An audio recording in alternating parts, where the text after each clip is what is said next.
this country. All in all, it really looks like a regular demonstration rally, but the only thing is they have armed guard across the area, patrolling and constantly being on alert. Were you came for the rally, or are you with security, so to speak? A little bit of both. A little bit of both? Making sure Antifa or anyone that's coming. The mainstream media, they usually call you racist or white supremacist. What do you have to say about that? Yeah, so that's what people say when they don't have any other argument. So they can't attack what I say, they can't attack what I do, and so they just go to racist. So you have absolutely no issues with African Americans or any other people of color? Of course not. We have tons of them that come to the rallies with us. You are an African American, and you support Donald Trump, obviously, and this is kind of unusual, I would say. No, not really. There's a lot of black people that support Donald Trump. How did other African Americans treat you when they found out that you are on the right side of the political spectrum? Most of the time it's normal, but if you get some of the hardcore like BLM guys, then they want to use like House Negro Coon, call you Uncle Tom. What do you think about the movements like BLM, about Antifa? I think Antifa is a domestic terrorist organization. Again, I was stabbed in downtown Portland. I approached them and said, hey, what's up, buddy? Why do you keep following us? That's when he pulled the knife out and stabbed me in the side.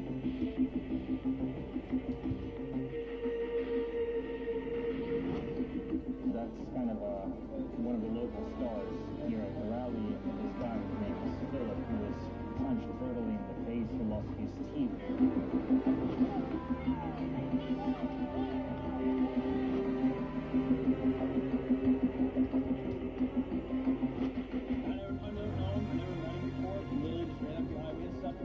Just because he saw that I was going into an event that was pro-Trump. I think that Donald Trump will win, and I think after he wins, he's going to burn down a lot of things and murder and kill and beat up a lot of people. That's what I expect to happen, unfortunately, because that's the tolerant left group. The tolerant left. That's what they do.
What's going on here?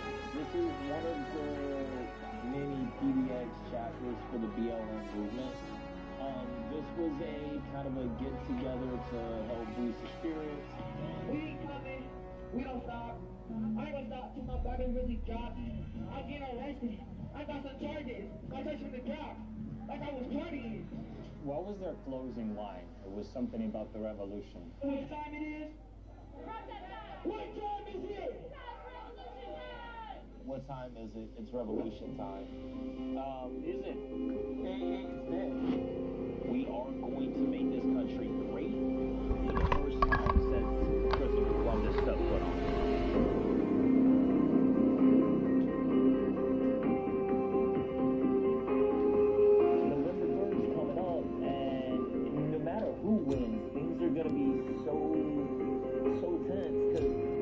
Elected, it's going to be on a far worse level, where you're going to have a lot more people that's going to be out here up, and at that point, I don't believe it's going to be civil anymore.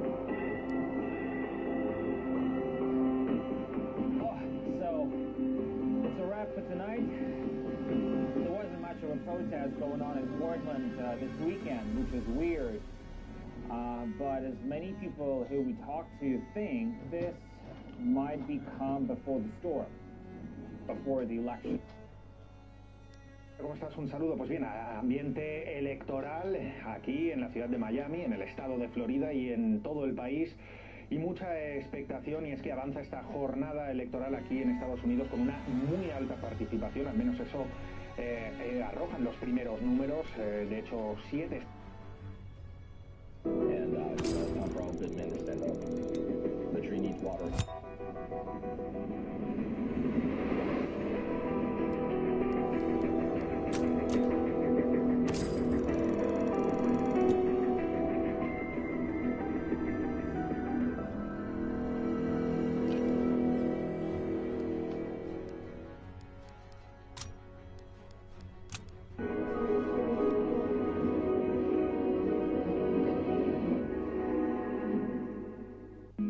Kate. Kate? She takes 2 prescriptions. Kate's son Jack takes...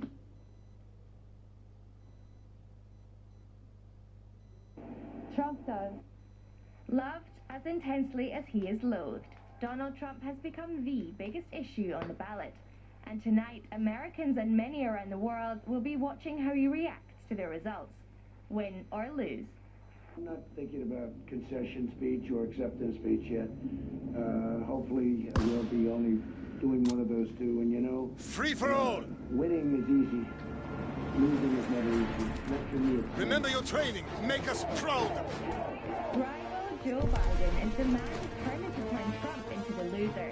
He's campaigned through much of election day, promising to heal America's division. I promise you this. I'm running as a Democrat. If you elect me, I'm going to be an American president. There's going to be no red states or blue states, just the United States. Both contenders have presented the battle for the White House as a struggle for the country's soul, leaving many in the United States preparing more for a storm than for an election party. And it's not just at home that Donald Trump divides opinion. With his America First policies and brash style on the diplomatic stage, he's also polarized opinion outside the United States. He's been asking people around the world who they hope will win. I expect that the United States can find a real leadership in this moment because we are facing a pandemic. Here in Costa Rica, we depend on tourism, for example, and we really need the frontiers open again. I hope Biden wins because with Trump things are not going very well. I hope that with Biden's triumph, relations with Mexico will improve. He's got a thorough confidence. I think Donald Trump will win. He won so surprisingly last time as well for many non-experts. That's why I think he will win the election. I hope Trump doesn't win. I really don't want Trump to win because he has been handling his things really badly when it comes to the COVID situation or any kind of scenario. I'm expecting anything, even a civil war. Anything can happen. News from around the world there. Well, Donald Trump and Joe Biden have vastly different backgrounds and present a starkly different vision for the U.S. Let's take a look now at the choice facing American voters today. One has dedicated his life to public service. The other has dedicated his to winning. Two men with contrasting styles and competing visions of the future. We choose hope over fear, unity over division, science over fiction, and yet truth over lies. This election is a choice between a Trump super recovery, which we're in right now, or a Biden depression. Joseph Biden's story is one of triumph and tragedy, of overcoming a childhood stutter to reach the U.S. Senate at just 13 years old, only to lose his wife and daughter in a car accident weeks later. In 2015, Biden was left for rest when his son Beau died of brain cancer. I found the best way to pain and loss and grief is to find purpose. Donald Trump inherited a New York real estate empire and turned the name into a brand. His life of weddings, cocktail parties and marital affairs were top of the town. Gossip followed him everywhere, and so too did bankruptcy.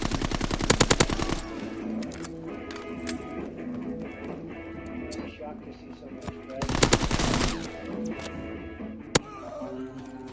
But it was hit TV show The Apprentice that reversed his fortunes.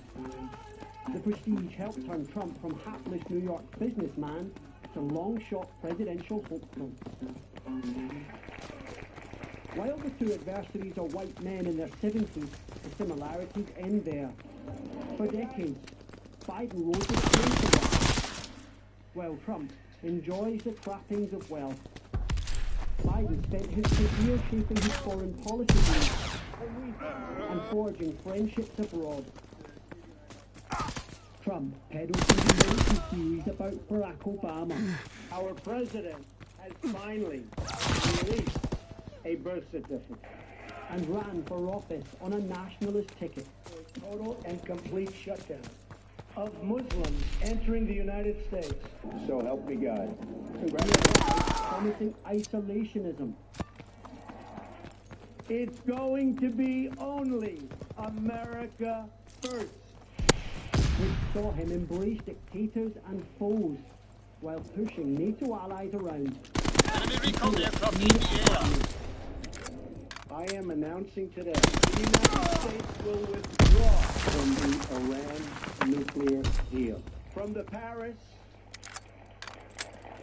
Climate Accord. And ditched armed treaties with Russia. And so we're going to terminate this and we're going to pull out. He's gone where few presidents have. He was impeached, and he repeatedly cozied up to Biden's white supremacy. Very fine people on both sides. For Biden, America first means America alone. He's on a mission to rewind the Trump years, and he's hoping his folksy appeal will win over swing voters. We are in the battle for the soul of this nation. Though he too is no stranger to fighting talk. Beat him like a drum. When he sticks to the script, his pitch is that after 4 years of chaos and hundreds of thousands of COVID-19 deaths, he is uniquely placed to mend the country. Battle for the soul of this. That's The Trump campaign, by contrast, has been light on unity and heavy on fear and misinformation. For the president, this is about coming first at any cost. Reject left-wing fascism. Vote. Information on exactly how they vanished. According to court filings obtained by NBC News, lawyers appointed to represent minors say that 545 parents can't be found. The attorneys believe that 2/3 of the parents were deported to Central America before they could be reunited with their young ones. Joining us now to shed light on this is immigration attorney Alan Orr Jr. Welcome, Alan. God, thank you for having me. Well, Alan, I know that you have talked about this a lot in social media and other circles as well. Let's start with the basics. How can the U.S. government lose 545 parents, and what happens now to these orphan kids? Right. So I think a little bit of this framing of the parents is losing the conversation, because we should be talking about how many kids. And so it's 545 kids as well as the parents. So let's shift the conversation and say it's 545 kids that are here that are now orphans or that have been abandoned here in the United States because of U.S. policy. And the way it happened is by design, because we're able to keep up with anything that we want to keep up with. We can keep up with luggage, we can keep up with the military, we can keep up with anything. We're capable of going to the moon. So really, this is by design, that they didn't care enough to sort of track these parents to these kids. And so the problem of this is it started in 2017. So these kids have been separated for 2 years or basically or more. Remember your training. Make us proud. The parents, and they have to the parents. And that's the biggest problem. The U.S. policy is clearly against international law, and now we're trying to right out that policy. Well, Alan, Trump's border policies, we've been speaking on this for a long time, especially on this and other places. Do you think that all of this new revelation is going to affect him at the polls, and will this play a role in the election? And what can be done to rectify this damage? You're talking about kids that are away from their parents for more than 2 years now, longer than they were with their parents. Can this ever be rectified?